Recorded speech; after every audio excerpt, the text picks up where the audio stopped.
Welcome, ladies and gentlemen, to an all-new reaction and review. Tonight, guys, we continue the countdown to episode 200. Now, allow me to update anyone who's sort of new to the series. Back in January, I gave you guys the choice of 4 movies, and I let you guys vote as to which one was going to become episode 200. Which one was I going to cover for episode 200? And, well, now I'm just running through the stuff that didn't win. Tonight we're going to be taking a look at what came in third place with 413 votes. It's a family film from 1988 called Mac and Me. I don't know much about this movie. I genuinely don't. I do know it was made in 1988. It's called Mac and Me. It's a blatant knockoff of E.T., except instead of shamelessly whoring for Reese's Pieces, this one's shamelessly whoring for McDonald's, amongst other things, apparently. From what I've been told, product placement in this thing is absolutely hideous.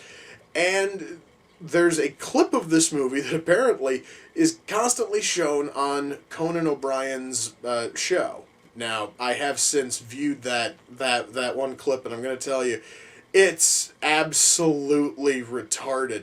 And if that is the level of quality I am to expect from the rest of this thing, I don't know if this is going to be enjoyable or if it's just going to be painful. But the only way for me to really find out is if I shut the fuck up, I quit stalling, and oh god, I have been stalling. And I just push play, and I see if this damn thing is any good. And I'm going to do that right now. So, without further ado, it's time to kick back, relax, and check out Mac and Me. So, this alien has been on Earth for about 2 minutes, and he's already caused a multi-car pileup. Wow. This is one of the most destructive little aliens I've ever seen, and sadly, it's also kind of a boring alien. I'm kind of hoping that this gets a little bit better, guys.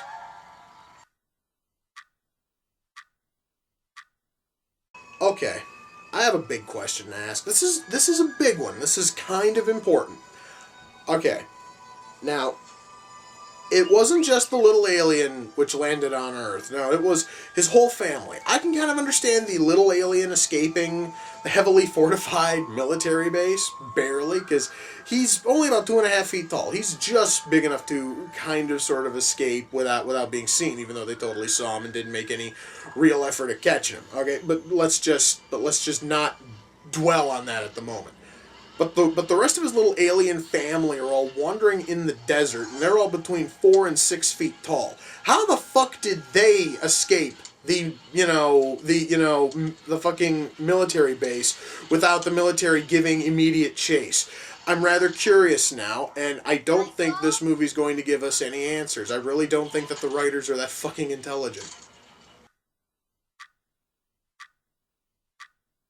I swear to God, guys. Not a single one of the people in this movie knows how to act. It really is making a bad movie worse when you have to, suffer through shitty acting on top of terrible, terrible writing. But that is what I'm saddled with, it seems. Did they just say they were holding a dance contest inside of this McDonald's? I don't know of any McDonald's that would ever have a dance contest, ever. And frankly, it just sort of seems like a lazy-ass way of continuing to show off the logo, just basically to show off the McDonald's logo and the products as much as possible. And dear God in heaven, this dancing is shit. My God. How in the hell are these people able to figure out what the genders are of these fucking aliens? Because they have no genitals, they have nothing that really signifies what's male and what's female. How in the hell do these people know which ones of these aliens are male or female? Is it the number of horns on their head, the shape of the eyes? And even then, how the fuck would they know? They've only met one before this scene. Okay. Found a huge plot hole. Really bad one. It's starting to annoy me.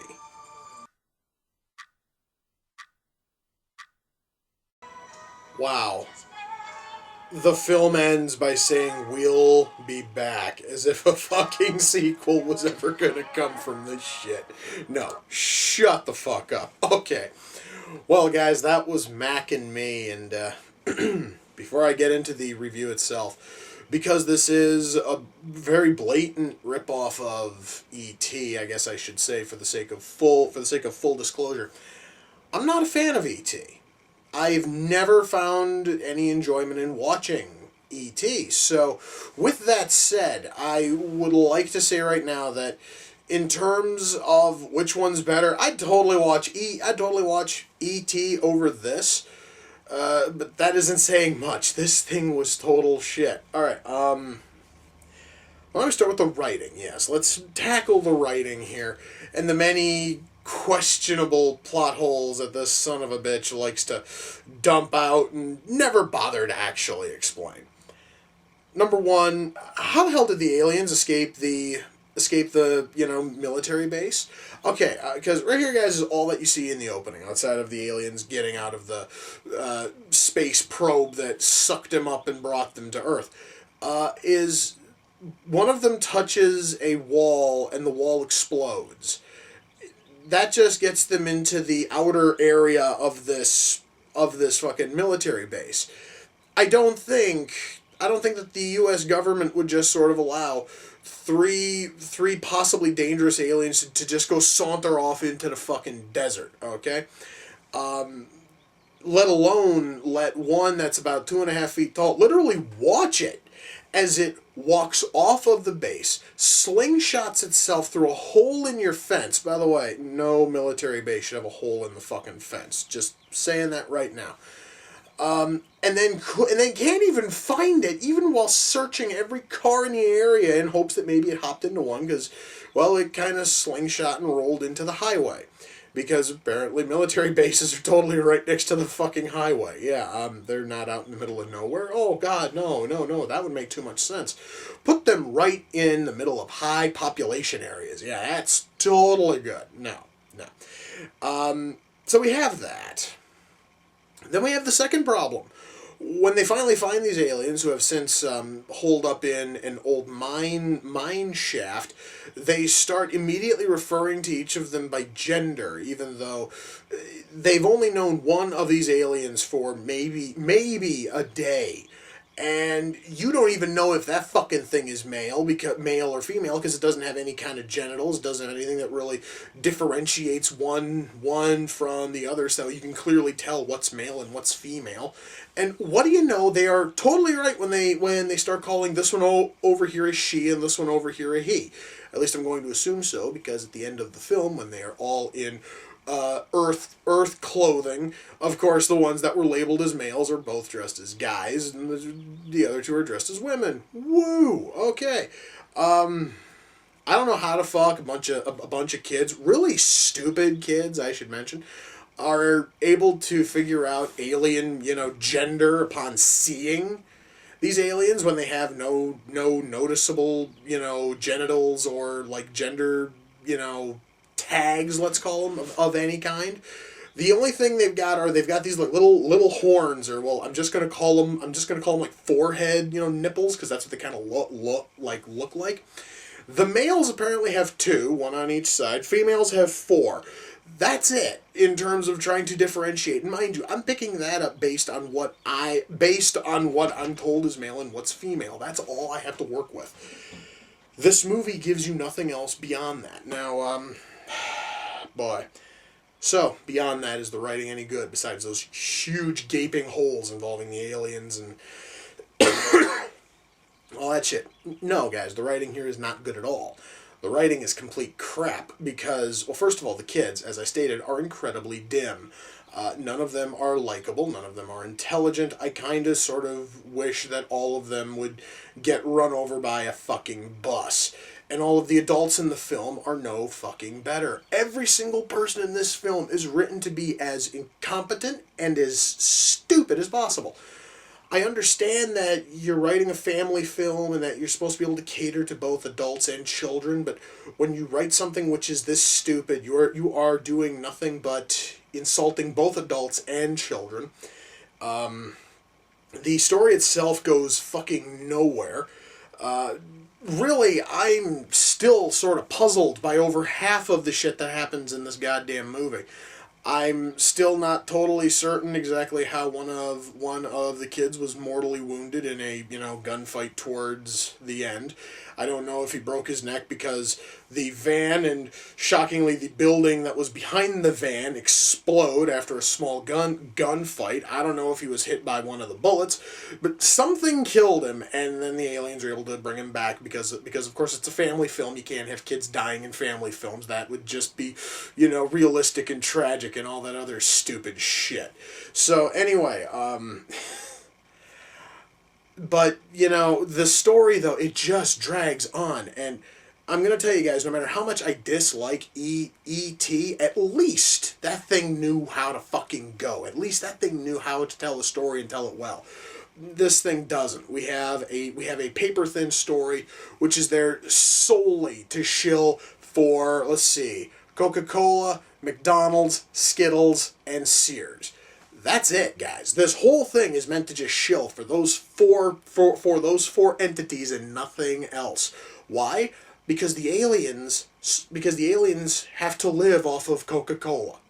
No, I'm not kidding. Apparently, whatever planet they were from, all of the liquid on that planet is essentially Coca-Cola. No, I'm not fucking joking.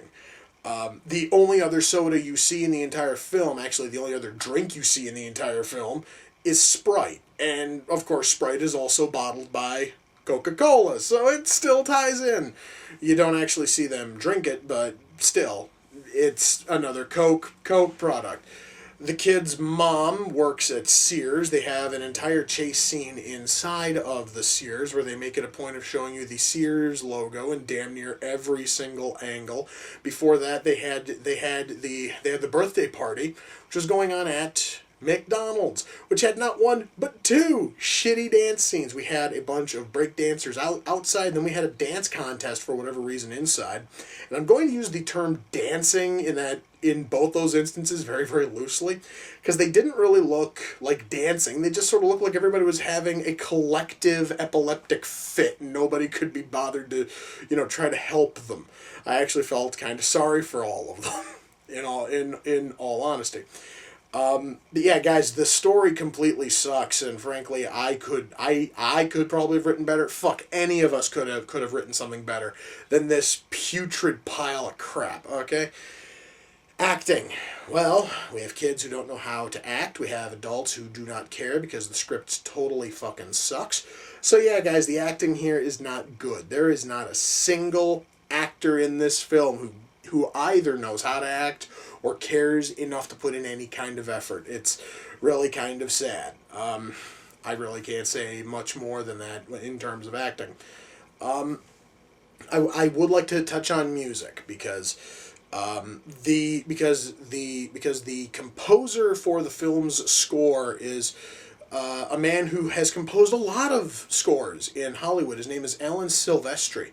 This right here is the guy who did all three of the Back to the Future films. He did the score for Who Framed Roger Rabbit. He did the score for Predator and Predator 2. And with most of those, especially with the Back to the Future films, Roger Rabbit, and this, they all sound a little bit samey and kind of bland.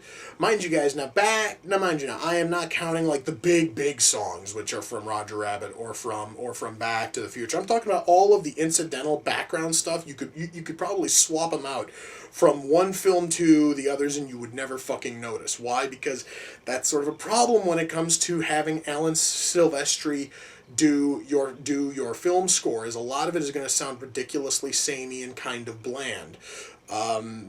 However, I honestly notice that more because I am one of those sad nerds who looks into that kind of shit. Anyway, beyond that, the score is a little bit bland and samey, and that's partially because it is it is a Silvestri score, and he didn't put in a song that jumps out or stands out, because he had a couple of pieces of music in both Roger Rabbit and Back to the Future. I'm just going to use those because those are the scores that sound the most like this.